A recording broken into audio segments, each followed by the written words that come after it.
Welcome back to Balancing Acts. I'm your host, Linda Hamilton, a CPA and exit planning advisor, and I'm talking with Thembi Mlalazi about this segment will be about tax planning as a growth strategy. But if you love what you're watching and catching Balancing Acts on every Now Media TV show, live or on demand anytime, download the free Now Media TV app on Roku or Apple for instant access to our bilingual content in English and Spanish. From business and news to lifestyle and culture, it's all streaming 24/7. Search Now Media TV on Roku or your favorite podcast and never miss a moment. Thembi, let's talk about tax planning. It's not just a cost of doing business, right? It can be a powerful growth tool if you understand the rules and how to plan. So how do you shift the client's mindset from compliance to strategy? Right. So back to my issue of educating the clients, like growing with the client, taking the client with on this journey. So clients need to understand that compliance is about reporting the past, right? What happened in the past, right? And tax planning is shaping the future, like you are being proactive about the future. So I help clients understand that difference and also realize how that difference is an advantage to them. Once they realize that taxes are a form of a controllable business expense, if you may say, then it's that taxes are not just a deadline, right, or a pain. That's something that you just look forward to once a year. I help them appreciate that it's something that you can actually help control, right? And if you control that, then you can determine how much of the expenses related to taxes or how much of the tax deductible expenses you have in your business. And okay, within limits of the tax code, of course. Once they know that, they are then open to me discussing more strategy and other tax strategies that they use. And the other point is to start off with basic strategies, not to intimidate them with big tech strategies. Start off with basic strategies, something as simple as calculating and paying your estimated taxes, your quarterly estimated taxes. That's a simple tax planning strategy that some small businesses are not doing yet. So if you start there, then you can build up on that. And that has great impact on your cash flow, right? Right. Spreading it out, smoothing it out. What is a tax planning move that really can deliver big impact for small business owners?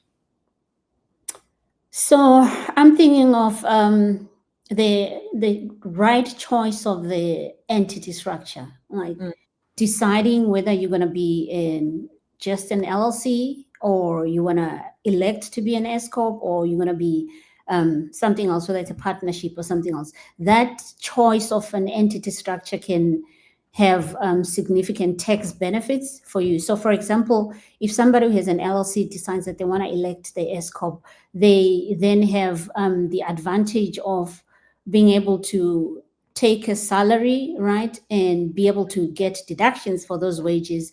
And in that way, they are cutting or reducing their self-employment taxes, which they would have paid if they had remained as an ordinary LLC that doesn't have the S corp election. So the choice of entity is very important, and it significantly affects the tax result that you would have. Yeah, and it also affects the non-tax results too, the operations, right. Operating agreement, and so it's such an important thing to do with your CPA. I think it's great that that you do work with your clients on helping them select the right entity. What if they've already been in business and they have an entity? Can they change an entity? Do you help people with that? Absolutely. 2 months ago, I helped a client who's been in business for a few years to actually do the S corp election, right? And I have perfected that service. We have not had a single backdated S corp application denied by the IRS. So yes, we can assist somebody who's been in business. If they want to change the entity, they can certainly do that. So maybe even somebody has been running as a sole proprietor for a few years and they now want to register an entity, we can assist them with doing that. So it's not too late. It's never too late. That's great. That's wonderful. So I'm thinking, most of the clients either have long-term goals or should have long-term goals about maybe exit planning or growth and expansion, as we talked about earlier. So Right. how do you align tax planning with some of those long-term goals? Right. So actually I would like to think that every business decision has some tax effect, right? Yes. And so if a client is thinking, let's say, of exiting, right? So we would then look at tax strategies that will help them to minimize the capital gains. Because when you exit, they are faced with capital gains taxes, right? And we'll look at what are the tax strategies that will best help them to minimize that liability when it eventually comes. If somebody is looking at expanding, we will help them look at what additional deductions are they going to get from this expansion, what credits are they now eligible for. If they need any financing strategies, would also help them consider that, and any thing that will help them to free up some cash that will then be available for them to be able to execute in this expansion process.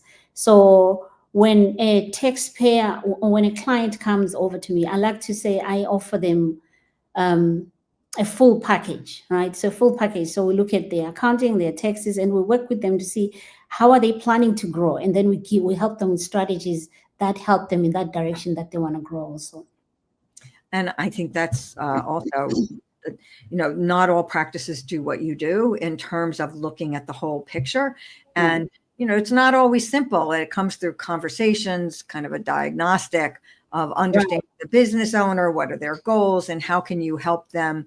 But until you understand them, it's hard to, it's not a quick answer that they're going to get on AI or Google, right?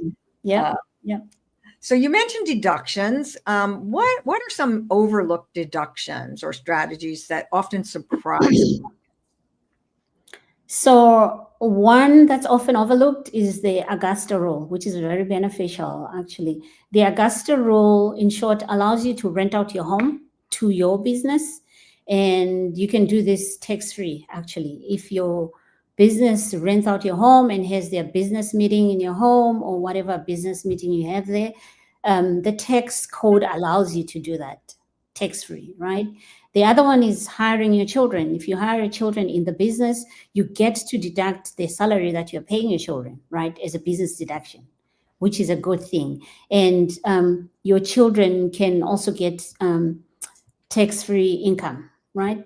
And the other thing that I'm thinking of, maximizing your retirement contributions. That's one of the things that we overlook a lot. People don't underestimate the value of just trying to maximize your retirement contributions. And I'm thinking also of health insurance deduction. Some entity structures allow you to deduct the health insurance that we pay. Health insurance is a significant expense for any business person and their employees. So if you're able to deduct that, that's a big plus. And I'm thinking also of the new one, the R&D, the research and development credits. They have recently been boosted by the new tax act that came in, that now is applicable even to non-tech businesses, right?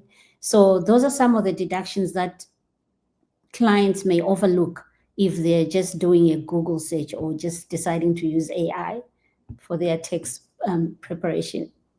And I think it's, all of those strategies and deductions you mentioned, there's a certain method or way you should implement them and enact, kind of start acting on them in your business, and which is why you shouldn't do it alone. You should actually speak to an advisor so you do them correctly. Otherwise they backfire. There's no point in doing a tax strategy if it's not going to hold up. So you want to get good counsel on that. What can a business owner start doing today, as well, let's leave our audience with that, to make tax planning a habit? So the easiest one that I can think of is just to start small, like set recurring date, right? To review your income, review your expenses, look at your projections, and just have a feel of what your numbers are. Discuss this with your CPA, and they will then advise you when we get to the quarterly dates to make a certain payment towards your quarterly estimated payments.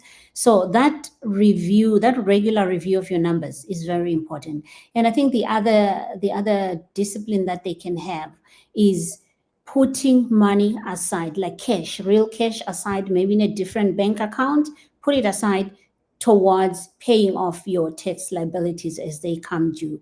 That's one discipline that small businesses can do, that you can do today. You can implement today, actually. And I think you've shared some great insights with our audience. I know tax planning is not just about like saving money this year. You want it to become a habit so that, over time that you build these habits, build a stronger and more profitable business over time, because taxes are a big part of your business, but they're not everything. So you want your accountant to be able to look at your whole business. Tell our audience how they can find you. Thank you so much for sharing your insights with us. Sure, you're welcome. So they can find us on LinkedIn, Thembi Mlalazi, or the firm name is also on LinkedIn, Tax Advisors CPAs. So Tax Advisors is spelled ACC. So the ACC is a short for accounting, right? So it's ACC TAX CPAs. So we are on LinkedIn, we are on Instagram. On our website also, you can reach out to us, actaxadvisors.cpa. So that's important, .cpa at the end. So it's Tax Advisors. And the email address, if you want to send us an email, you're welcome to hello@actaxadvisors.cpa. hello@actaxadvisors.cpa. Thank you. Thank you so much, Thembi, for being with us today. I think it was a great conversation that will help our audience. And just remember, tax planning is a habit and can help you save money over time. Come back next week for another episode of Balancing Acts. I'm your host, Linda Hamilton, the founder of GrowProfitScale.com. See you next week.